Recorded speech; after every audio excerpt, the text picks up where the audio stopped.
যা হারিয়েছো সেটা তোমার জন্য পারফেক্ট ছিল না।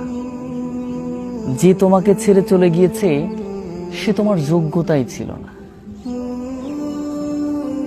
যে তোমাকে হাজার চেষ্টা করার পরেও তুমি তাকে ছুঁইতেই পারো নাই বা তাকে গ্রহণ করতেই পারো নাই, হারিয়ে চলে গিয়েছে, হয়তো সেটা তোমার ভাগ্যেই ছিল না।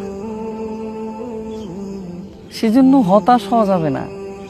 কেউ যোগ্যতা থাকে না, কেউ তোমার পারফেক্ট ছিল না, কেউ তোমার ভাগ্যে ছিল না। তুমি হয়তো চেয়েছিলে, কিন্তু আল্লাহ দেখেছে যে সেটা তোমার জন্য কল্যাণ না, সেটা তোমার জন্য পারফেক্ট না, সেই জন্য আল্লাহ দেন নাই। তুমি চেয়েছো, অনেকবার চেয়েছো, আল্লাহ এটা আমার দরকার, কিন্তু আল্লাহ দেখেছে এটা তোমার জন্য পারফেক্ট না। তোমার জন্য যেটা পারফেক্ট আমি সেটাই দিব। তোমার জন্য কোনটা কল্যাণ, নিজে হাতে যিনি বানিয়েছেন আল্লাহ, তোমার জন্য যেটা কল্যাণ সেটাই আল্লাহ তোমাকে দিবেন। কিন্তু তোমার জন্য অকল্যাণকর কিছুই তোমাকে দেন না। আল্লাহ বলছেন আমি কাউকে বোঝা চাপিয়ে দিই না, আর আমি চাপিয়ে দিই না, কারণ আল্লাহ বলছেন যে আমি আমার বান্দাকে কখনো কষ্ট দেখতে চাই না। হয়তো তুমি যেটা চেয়েছো সেটা যদি তোমার জীবনে আসতো, তাহলে তুমি খুবই কষ্ট পেতে, খুব বাজেভাবে কষ্ট পেতে।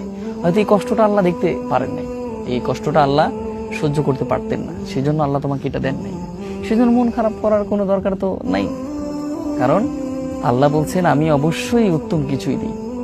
বলে সৌফ ইয়াতিক রাব্বুকা ফাতারদা, উত্তম কিছু দিই আমি, এত কিছু দিয়ে খুশি হয়ে যায়। সেজন্য হতাশ হওয়া যাবে না, শুধু একটু ধৈর্য। লা তাহজান ইন্নাল্লাহু মা'ানা।